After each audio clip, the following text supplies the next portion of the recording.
ಬಗ್ಗೆ doctor G ಪರಮೇಶ್ವರ್ಗೆ ಇಡಿ shock ಕೊಟ್ಟಿರುವಂತದ್ದು.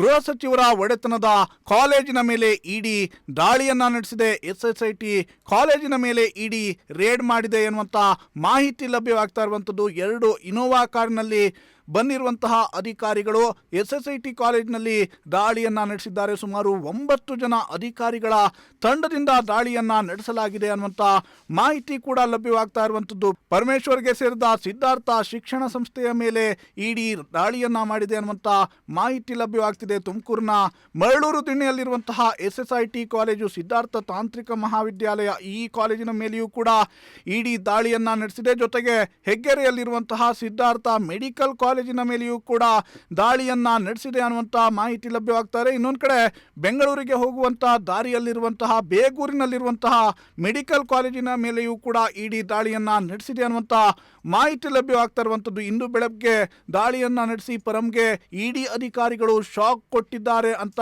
ಮಾಹಿತಿ ಲಭ್ಯವಾಗ್ತಾ ಇದೆ. ಇದೀಗ ದಾಳಿಯನ್ನ ನಡೆಸಿರುವಂತಹ ಇಡಿ ಅಧಿಕಾರಿಗಳು ಈ ಕಾಲೇಜಿನಲ್ಲಿ ಎಲ್ಲ ದಾಖಲೆಗಳನ್ನ, ಕಡತಗಳನ್ನ ಎಲ್ಲ ಪರಿಶೀಲನೆಯನ್ನ ನಡೆಸುತ್ತಿದ್ದಾರೆ ಅನ್ನುವಂತ ಮಾಹಿತಿ ಕೂಡ ಬರ್ತಾ ಇರುವಂತದ್ದು.